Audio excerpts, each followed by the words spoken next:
ஐந்து கரத்தனை ஆணை முகத்தினை இந்தின் நிலந்தர ஏற்றினை நந்தி மகந்தனை ஞான குலத்தினை குந்தியில் வைத்து அடி போட்டுகின்றன. அனைவருக்கும் இனிய வணக்கம். இன்று நாம் பார்க்க இருக்கும் தலைப்பு பிள்ளையார் சுழி மற்றும் விநாயகர் துதி என்பதை நாம் ஏன் முதலில் பயன்படுத்துகிறோம் என்ற அமைப்பையும், அதற்கு பின்னால் நமது முன்னோர்கள் கூறி வைத்திருக்கிற ரகசியம் என்ன என்பதை பற்றி தான் இன்றைய பதிவு. நாம் வணங்கும் போது முதல்ல பிள்ளையாரை வணங்குகின்றோம். ஒரு செயலை செய்யும் போதும் பிள்ளையாரை பிடித்து வைத்து அதற்கு பின்பு நாம் பூஜைகளை செய்கிறோம். ஒரு எழுத்து சம்பந்தமான பணிகளை தொடக்கும் போதும் நாம் முதல்ல ஒரு பிள்ளையார் சுழி போடுவது வழக்கம். இந்த செயல் எதற்காக செய்யப்படுகிறது, இதனுடைய நோக்கம் என்ன அப்படிங்கிறது தான் இன்றைக்கி நம்ம பார்க்க போகிறோம். பிள்ளையார், கணபதி, கஜநாதன், கணேசன் என்று சொல்லக்கூடியது எல்லாம் அந்த விநாயகர் பெருமானையே சாரும் அந்த பெயர்கள், நாமங்கள். இது ஏன் விநாயகருக்கு மனித உடலும் யானையினுடைய தலையும் வைக்கப்பட்டு இருக்கிறது, எந்த அமைப்பை கூறுவது என்ன அப்படின்னு பார்த்தீங்கன்னா, உருவத்தில் பெரியது யானை, அதே சமயத்தில் ஒரே துளையால் மூச்சை உள்வாங்குவதும் மூச்சை வெளிவிடுவதும் யானை சிறப்பம்சம். அப்போ கஜம் என்றால் யானை, கஜம் என்றால் 16. தாய் என்பது ஜோதிடத்தில் சந்திரனையும், தந்தை என்பதை ஜோதிடத்தில் சூரியனையும் குறிக்கக்கூடியது. இப்போ சூரியனுடைய தசை ஆண்டு காலம் அப்படின்னு பார்த்தீங்கன்னா 6 ஆண்டு காலம், சந்திரனுடைய தசை ஆண்டுகள் எத்தனைன்னு பார்த்தீங்கன்னா 10 ஆண்டு காலம். இந்த 2 தசையினுடைய அளவுகளை கூட்டும்போது 16 என்ற எண்ணிக்கை வருகிறது. அதே போல ஜோதிடத்தில் 16 தசை உள்ள கிரகம் எது என்று பார்த்தால் குரு. குரு பொதுவாகவே நன்மையை செய்யக்கூடிய ஒரு கிரகம். இப்போ நம்மளுடைய ஒரு சுவாச முனை பார்த்தீங்கன்னா சந்திரனுடையதையும், ஒரு முனை பார்த்தீங்கன்னா இன்னொரு பக்கம் பார்த்தீங்கன்னா மூக்கனுடைய இன்னொரு முனை பார்த்தீங்கன்னா சூரியனுடைய அமைப்பையும் சுவாச நிலையும் குறிப்பிடுகிறது. இந்த அமைப்பு வடகலை பின்கலை என்று சொல்லப்படுகிறது. இந்த 2 நாசியிலையும் காற்று சென்றால் அது சுழுமுனை என்று சொல்லப்படுகிறது. அப்போ சுழுமுனை செல்லக்கூடிய நேரத்தில் நாம் செய்யக்கூடிய செயல்கள் வாழ்க்கையில் வெற்றி பெறும் என்பது நம்மளுடைய முன்னோர்களுடைய கருத்து. அதனால தான் நம்ம ஒரு செயலை செய்யும் பொழுது அந்த துதிக்கையினுடைய சிம்பிளாக சொல்லக்கூடிய அந்த பகுதியை வளைந்து ஒரு குடி போடுகிறோம். அதை நீங்கள் பார்த்தீங்கன்னா திருப்பி பார்த்தீங்கன்னா 6 அப்படிங்கிற மாதிரி ஒரு அமைப்பு இருக்குது. இப்போ 6 என்பது என்ன அப்படின்னு பார்த்தீங்கன்னா சூரியனுடைய ஆற்றலை குறிக்கக்கூடியது 6 வருடம் இல்லையா? அப்போ நம்ம ஒரு செயலை செய்யும் பொழுது நமக்கு ஆற்றல் அதிகமாக வேண்டும். அதனால தான் கணபதியை கொண்டு போய் அரச மரத்தடியில் நம்ம வழிபடுறதுக்காக வச்சுருக்கோம். அப்போ அரச மரம் என்னென்னா, மரங்கள்லேயே பெரிய மரம் என்ன பார்த்தீங்கன்னா அரச மரம். அது எப்பொழுதும் ஆக்சிஜனை வெளியிடக்கூடிய ஒரு ஆற்றலை கொண்ட மரம் அரச மரம். அதனால் அரச மரத்தை நீங்கள் 16 சுத்துகள் அல்லது 24 சுத்துகள் எண்ணிக்கை அடிப்படையில் சுற்றிங்கன்னா உங்களுடைய எனர்ஜி லெவல் கூடும். அதே போல் ஆற்றங்கரை அருகில் ஏன் பிள்ளையார் வச்சுருக்காங்க அப்படின்னு பார்த்தீங்கன்னா, ஓடுகின்ற ஆறு தூய்மையான நீரை தரக்கூடியது. ஆறு என்பது சந்திரனை குறிக்கக்கூடியது, கடகராசியை குறிக்கக்கூடியது, அது ஆற்றலை தரக்கூடியது. இந்த ஒரு பக்கத்தில் இருக்கிற விநாயகர் என்ன அமைப்பில் இருக்கார் அப்படின்னு பார்த்தீங்கன்னா, முதலில் அந்த கரையை கடப்பதற்கு அவர் நான் உனக்கு உறுதுணையாகவும் அறிவையும் ஆற்றலையும் தருகிறேன் அப்படின்னு சொல்கிறார். சரி, இந்த கரையை கடந்து அக்கறையில் போகும்போது அங்கேயும் ஒரு விநாயகர் வச்சுருக்காங்க. அப்போ அந்த விநாயகரை பார்த்து நம்ம என்ன தெரிஞ்சுக்கணும்னா, இந்த வழியை கடப்பதற்கு ஒரு ஆற்றலையும் அறிவையும் கொடுத்து இப்பொழுது நான் அதன் மூலம் ஒரு ஞானத்தை அடைந்திருக்கிறேன், இந்த ஞானத்தை நான் பிறருக்கு கூற வேண்டும் என்ற அடிப்படையிலேயே அக்கறையிலேயும் விநாயகர் பெருமான் இருக்கிறார் என்பதை நாம் கருத்தில் கொள்ள வேண்டும். அதே போல் நம்மளுடைய கால்கள் அப்படின்னு பார்த்தீங்கன்னா, ஒன்று வலது கால், ஒன்று இடது கால். அப்போ ஒன்று சூரியனுடைய கால், இன்னொன்று சந்திரனுடைய கால். இந்த கால்கள் கால் 2 கால் சேர்ந்தால் அரை. அப்போ அந்த அறை என்று சொல்லக்கூடிய இடுப்பு பகுதியில் அவர் வந்து ஒரு பாம்பை வளைத்து கட்டப்பட்டிருக்கிறது.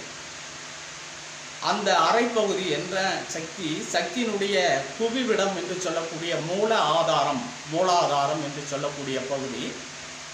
இப்போ நீங்கள் பார்த்தீங்கன்னா ஜோதிடத்தில் 9வது ராசி என்று சொல்லக்கூடிய தனுசு ராசியில் மூல நட்சத்திரம் இருக்குது. அது பாக்கியம் என்று சொல்லக்கூடியது. அந்த பாக்கியத்துக்கு உள்ளே இருக்கிறது மூலம்.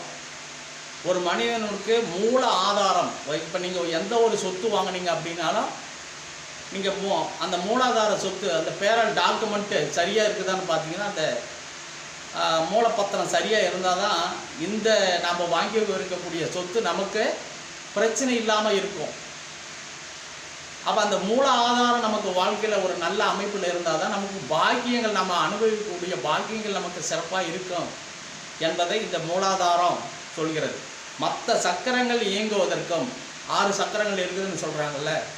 மூலாதாரம், விசுத்தி, ஆக்ஞை, சகசரா அப்படின்னு ஒரு 6 சக்கரங்கள் சொல்கிறாங்கல்ல. அந்த 6 சக்கரங்களுக்கும் ஆதார சக்கரம் எதுன்னு பார்த்தீங்கன்னா உங்களுக்கு மூலாதார சக்கரம் தான். அந்த மூலாதார சக்கரம் நல்லா இருக்கணும் அப்படின்னா நம்ம என்ன பண்ணோம், வாழ்க்கையில் நடக்கணும். அந்த நடப்பு எப்படி இருக்கணும், நல்ல நடப்பாக இருக்கணும். அப்போ இடது காலம் வலது காலம் நாம் போகின்ற வாழ்க்கையிலும் நல்லதை நோக்கி நாம் நடந்து போனோமானால் மூலாதார சக்கரம் நல்லா இருக்கும். மூலாதார சக்கரமும் நல்லா இருந்தோன்னா நமக்கு 6 சக்கரமும் நல்லா வேலை செய்யும் அப்படிங்கிறதையும், அந்த பலத்தையும் ஆற்றலையும் அறிவும் ஞானத்தையும் சொல்லக்கூடியவர் தான் அந்த விநாயக பெருமாள். அதனால தான் அவருக்கு கஜநாதன், கஜம் என்றால் 16 என்று விளக்கம். அப்போ அந்த 16 என்பது வாழ்க்கையில் 16 செல்வங்களையும் பெற்று பெருவாழ்வு வாழ்வு என நம் முன்னோர்கள் வாழ்த்துக்கிறார்கள். நம்ம ஒரு செயலை செய்கிறோம் என்றால் அந்த செயல் வந்து தடையில்லாமல் வெற்றி பெற வேண்டும் என்பதற்கு தான் அந்த யானையினுடைய அந்த தும்பிக்கையினுடைய சுழி நமக்கு பயன்படுகிறது. அப்போ நாம் எழுதும்போது என்னென்னா முதல்ல அந்த ஒரு கோடு போட்டு அதுக்கப்புறமா வந்து அந்த தும்பிக்கையை எழுதணும். அந்த 16 என்ற எண்ணிக்கையே நம்ம வந்து முன்னாடி எழுதணும். அப்படி எழுதுனது தான் வாழ்க்கை. இப்போ என்ன பண்ணுறோம், நமக்கு வழக்கத்துக்கு மாறாக அந்த நடைமுறையில் அந்த சுழியை மட்டும் போட்டு விட்றோம், மேலே கோடு போகிறதில்ல. இப்போ 16 என்ற எண்ணிக்கையை நம்ம வந்து வாழ்க்கையில் என்றும் கடைபிடிக்க வேண்டும் என்று கூறி, அடுத்தது அபை பிராட்டி வந்து தன்னுடைய மூதுரையை வந்து முதல் பாடலாக விநாயகரை துதி பாடலில் பாடியிருக்கிறாரு. அவர் அந்த விநாயகர் பெருமானை எப்படி பாடியிருக்கிறார் என்றால், வாக்குண்டாம் நல்ல மனம் உண்டாம், மாமலரால் நோக்குண்டாம், மேனி நுடங்காது, பூக்கொண்டு துப்பார் திருமேனி, தும்பிக்கையான் பாதம் சப்பாமல் தப்பாமல் சார்வார் தமக்கு அப்படின்னு அவ்வையை எழுதியிருக்கிறாங்க. அப்போ அவ்வை வந்து முதல்ல விநாயகரை முதல்ல சொல்லவே இல்லை, வாக்குண்டாம். அப்போ நம்ம விநாயகரை வணங்கும் போது நமக்கு வாக்கு சித்தியாகும், நல்ல மனம் உண்டாகும். வாக்கு நல்லபடியாக நமக்கு வந்ததுன்னா நமக்கு மனசு நல்லா இருக்கும். முதல்ல நல்ல வார்த்தைகளை நம்ம பேசணும். முதல்ல ஒருத்தரை குறை கூறுறது, கெட்ட வார்த்தைகள் பேசுறது, மற்றவங்களை அவமானமாக பேசுறது, தூது கோல் சொல்கிறது, இந்த மாதிரி விஷயங்கள்லாம் இல்லாமல் ஒரு தெளிவான மனநிலைனா முதல்ல இருக்கணும். அப்படின்னா மனம் நல்லா இருக்கணும்னா நம்மளுடைய வாக்கு நல்லா இருக்கும். அதனால தான் கணபதியை வணங்குறதுக்கு மூல ஆதாரமே நீ எப்படி இருக்கணும், வாக்கு உண்டாம், நல்ல வாக்கு பேசு, நல்ல மனம் உண்டாம், மாமலரால் நோக்கு உண்டாம். அது என்ன மாமலரால் நோக்கு உண்டாம் அப்படின்னா, மலர்களில் மாமலர்னா தாமரை அப்படின்னு பேர். அந்த தாமரையில் வீற்றிருக்கும் மகாலட்சுமி, அவளுடைய பார்வை உனக்கு கிடைக்கும் அப்படிங்கிறார். முதல்ல உன்னுடைய வாக்கு நல்லா இருந்ததுன்னா, உன்னுடைய மனம் நல்லா இருந்ததுன்னா, மகாலட்சுமியே உனக்கு, அவளுடைய பார்வையும் உனக்கு கண்டிப்பாக கிடைக்கும். மகாலட்சுமியுடைய பார்வை நமக்கு கிடைச்சிருச்சுன்னா என்ன, வாழ்க்கையில் அனைத்தும் 16 செல்வங்களையும் அடைவதற்கான அஸ்திவாரமே இதுதான். அப்போ மாமலரால் நோக்குண்டாம், மேனி நுடங்காது, கஷ்டப்படாமல் வணங்கு, ஒரு சிந்தனையோட, எந்தவித சபலமோ சலனமோ இல்லாமல் அந்த விநாயகரை மேனி நுடங்காது, பூ கொண்டு துப்பார் திருமேனி. துப்பார் திருமேனி அப்படின்னா எல்லா வகையிலையும் நமக்கு அருள் பாலிக்கின்ற அந்த விநாயகரை நாம் கைதொழுதோமானால் இவையெல்லாம் நமக்கு கிடைக்கும் அப்படின்னு அவ்வை பிராட்டி சொல்கிறாங்க. அவ்வை வந்து மற்ற மற்றவங்களை விட ஔவையார் வந்து இளமையிலேயே முதுமையை வேண்டி பெற்றுக்கொண்ட ஒரு புலவர். அவர் வந்து விநாயகர் அகவல் மிகவும் சிறப்பாக எழுதியிருக்கிறாங்க. இன்னொரு பதிவில் நாம் வந்து விநாயகர் அகவலை பற்றி ரொம்ப விளக்கமாக பார்ப்போம். ஔவையாரினுடைய மூதுரை, ஆத்திச்சூடி, மற்ற பாடல்களுடைய விளக்கங்கள் பற்றி நான் பின்வரும் வீடியோக்குள்ளே நம்ம கண்டிப்பாக தொடர்ச்சியாக பார்ப்போம். இந்த சேனல் இப்போ புதுசாக ஆரம்பிச்சிருக்கிறது. இதில் வந்து ஜோதிடம், ஆன்மீகம் மற்றும் நீதி கதைகள் போன்ற விஷயங்கள், செய்திகள் உங்களுக்கு வீடியோவாக வரும். இதை நீங்கள் ஷேர் பண்ணுங்கள், சப்ஸ்கிரைப் பண்ணுங்கள். நன்றி, வணக்கம், வாழ்க வளமுடன், வாழ்க வையகம்.